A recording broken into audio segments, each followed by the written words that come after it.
Hello drivers! Today, thanks to the progress made in emulating iOS games, we unearthed a treasure, Gameloft mobile version of Driver.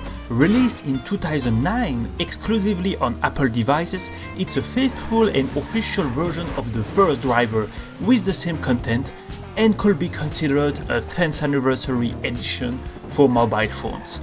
This exclusivity to Apple device, however, prevented me from playing it, and over time it was removed from the store, something Driver fans are used to. And then it was lost due to incompatibility with newer versions, a problem shared by many other mobile applications. Recently, however, we got a glimmer of hope with a new emulator version called Touchly, which aims to bring back access to old applications. In fact, this tool was unveiled with a working version of Gameloft Driver as proof of its functionality. After all this time, I was finally able to try it out for myself. We are talking about an early version of a tool, which means we are far from a stable version of the game and it crashes a lot. Thanks to Commando Carlton, we know what's working at the moment and how to improve our experience a little by editing files. For example, using a controller instead of the emulated touch controls with a mouse is a much better experience. What does work is the infamous car park tutorial, but in a much simpler format. It seems that Gameloft really wanted to avoid challenging players, and the tricks to be performed have been drastically reduced and even replaced by unmissable tasks such as clicking on the cruise control, which is a new feature in this version. They even give you more time to complete this limited list, although I was able to complete it using the mouse. Cruise control is not the only addition in this version. As you may have noticed, you can see through the cars with simple interiors.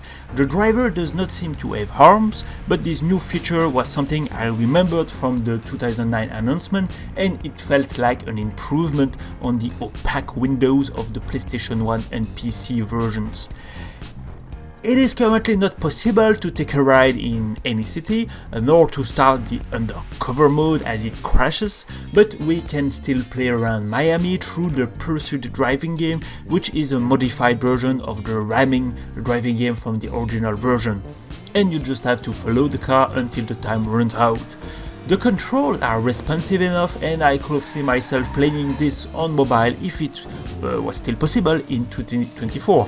You can see the mobile head user display in the game, but as Commando discovered, it's possible to get rid of it simply by deleting the corresponding textures in the game files. If you want more freedom in this version, Commando has also found that the dirt track in training mode works and allows you to cruise around the level as there are no timer or zone limits. We can see how faithful the game is to the original version by looking at the environments, which are the same, perhaps with improved textures here and there. If I remember correctly, Gameloft had access to assets and resources from the 1999 version and worked with them, but I could be wrong, as I often am. So, this is the current state of Driver, the Gameloft version, and I can wait to see the progress that will allow us to play even more of this version one day. What do you think? Did you play it when it was available on Apple device? If so, leave a comment below and don't forget to check out the Redriver Club and why not join it. Thanks to my supporters already mentioned.com, Neurosins, French Contact, Tenkonan YouTube, Paul Lanois, David Autosport, Mut, Denis Frontier and Wolfbite. Click on the join button for more information, and in any case, see you soon, driver.